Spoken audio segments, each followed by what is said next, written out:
Hey folks, I'm going to show you one of the coolest systems that we install, the hybrid. Look up there. What a beautiful sight on that roof. So the solar power comes down from the roof through this cable. And let's just look at the diagram right here because it's easier. You can see we're making a little bit of power. It's late in the day. So the power is going into the inverter. It's converting it to AC power.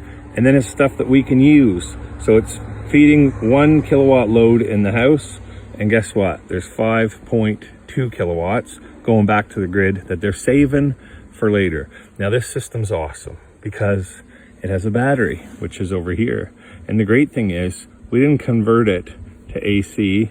We can use DC power to DC power with this box here, which we're looking at, and we can store our power in our batteries for later. Now we're going to show you a cool thing in a second when I kill the grid, and we're going to see what happens. For reference, I'm 6'2", 6'3". I'm shrinking as I get older, and this is one of the batteries. This is a 16 kilowatt hour Ruixu. We like these things. We've tested them. They have great heaters in them. You'll hear me talk about batteries often. Anyway, in this case, the customer has 2 of them in tandem, and the boys did a real nice job on this one. They've got these sweet little conduit boxes at the top. You can store your food in there, or your bus bars, which is on this side. So there's bus bars built into these, and we can do a real clean job. We mounted them on heat pump stands in this case. Sometimes we'll mount them up even higher than that, and it's sitting there right by the snake, which is a garden hose, but it looks like a snake. Speaking of snakes, check out this giant piece of snake here called the anaconda. That's the batteries feeding back into the inverter. Here's what the whole setup looks like. We've got the solar power coming down here, goes into this inverter, and there's the grid right there. There's that evil smart meter that you all hate. And our batteries are sitting over here. So let's talk about the meter base. When we spec a system, a hybrid system, a whole home system, we have to usually change the meter base out. And because we need a switch between the grid and the inverter. Now, there is an automatic transfer switch built into here, but they still want a means of disconnect. Here, we have to change this. I'm going to open that up and show you. If you're building a new house, get one of these installed while you're doing the house. It's going to save you hundreds, if not thousands of dollars. So there's the dirty old grid. I got a fuse right there, lucky you. That's coming in to the mast right there. And it is coming down into this meter base. Now the power is coming out of the meter base straight into the inverter. That intercepts all the power in the house. And then the batteries are connected to that. The solar is connected to that. And then under the bottom, you'll see this go in. That goes into the electrical panel inside. And you'll see it on this diagram, kind of exactly what's going on. So take notes for any of you guys building a house or anything, or a competition, if you want to see exactly what we're installing here. There you go. You're welcome. Maybe in a part number for you. Here's what it looks like on the inside. We have to charge $3,000 after tax to install this. We have to have MB Power come, yank that meter out, change the entire meter base, put this one back in, and then we have a switch. So those of you saying, oh, I'd like to have maybe go off-grid in the future, well, guess what? This is the same system that you would go off-grid with if you wanted to. And the difference is, have a look at this. Our battery's sitting at 98%. It won't start charging until 95%. And now I can just go over here and show you. These things have these sweet little displays on here. That one's sitting at 99. The other one's sitting at 97. So it's just, there's balancing between themselves right now. Have a cool little light. What's going to happen is I'm going to shut the grid off, and we're going to see what happens. We're going to use this switch right here. It's a 200 amp. There are some bus bars in here if you wanted to add something on later, but this is going to shut the grid off, and let's see what happens. There's a heat pump sitting beside me, and it's still running. We got a notice. Guess what just happened? Our solar is now feeding the house, and there's a little bit of juice coming from the battery.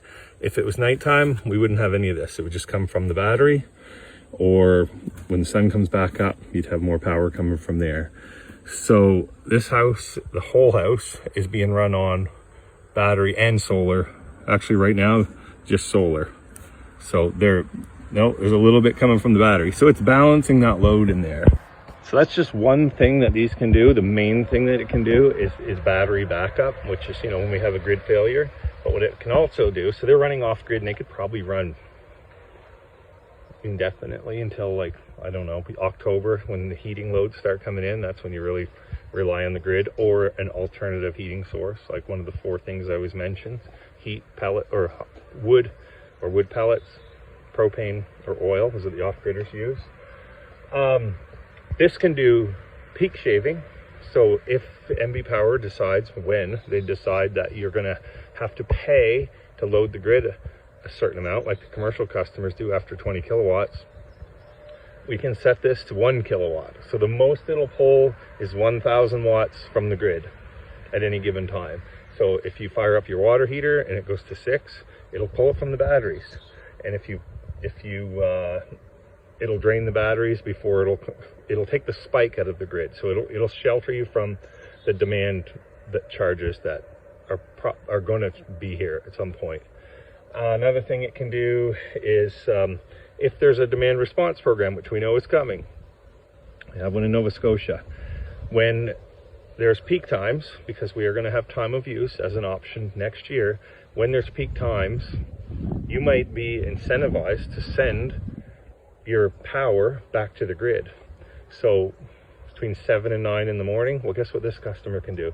They've got 32 kilowatt hours of battery that they can just send back to the grid, and this inverter will do it for you. You just set a schedule up, you put in a profile of what the policy is, and it'll, if you want it to, it'll dump its power to the grid for that 2 hours, and it'll give you a real nice premium for your electricity. The power company loves it because they don't have to fire up peaker plants, which are expensive. You're going to love it because you're going to get paid a portion of what it would have cost them, and the ROI on batteries in the future, not now, in the future, probably going to outperform solar. That is my prediction. Been in this racket for 20 years. Been living on a battery for 20 years. So just a little tidbit on the batteries. When you purchase a battery, I know you can go online and you can see that these are like $4,800. When you purchase a battery, we don't just add the $4,800 to it. We add the battery, we add this box here, the bus bars, all these connectors. All you electricians out there, what do you think that costs, right? The aluminum bracketry and lag bolts or the wedge anchors or whatever we used in the concrete down there, and all these connectors in between. We even bought the lifts. These are 320 pounds, just those batteries. So we have to add that to a system. There's the additional cost of the meter base. So to do that upgrade, for the cost of the meter base, that breaker's not cheap, and the labor to do it. And then of course you got to change to a hybrid inverter, which are typically bigger. This one's a 16 kilowatt. I believe we can send 25 kilowatts of solar in through it, but it will invert up to 16 kilowatts. This is our go-to. It's a LuxPower 16K, we call it. I don't know what the actual model is, a LB. They've been awesome. They're the same as an EG4. EG4 puts their name on LuxPower stuff. So any of you guys out there familiar with EG4, these things are super robust. So one thing I'm going to do, I'm going to turn the grid back on. My apologies to the customer. You shouldn't be getting billed, but I probably stopped them from sending a few kilowatts back to the grid for later. Although their loads are pretty much exactly what the solar's making right now, which is only a kilowatt. It's late in the day, like I said. So one thing that doesn't happen, I turned the grid on right now, and you can see the grid voltage here. I still have a notice, which should mean tripped by the AC. So when the grid's down, it'll throw a notice. I should have this customer set up so they know that the power's off, because that's one problem that we have with these systems. The power's off, the customer doesn't know. So what's happened is I've turned that breaker back on, it's going to check and make sure the grid voltage is stable before it goes and throws you back onto the grid. So there should be a timer on this thing before it grabs back on. And yeah, I'll show you in a second. I just heard some clicky clicks. Now the grid has hooked itself back up to the load, and now the relays are doing the things, the gremlins inside. We should see power start coming from the sun. There we go. Feed in the grid. The battery went down a little tiny bit, but it wasn't enough that it's going to start charging it back up again. We got it set 5% difference, so it's not toggling back and forth again. I see it. I heard another gremlin inside clicking.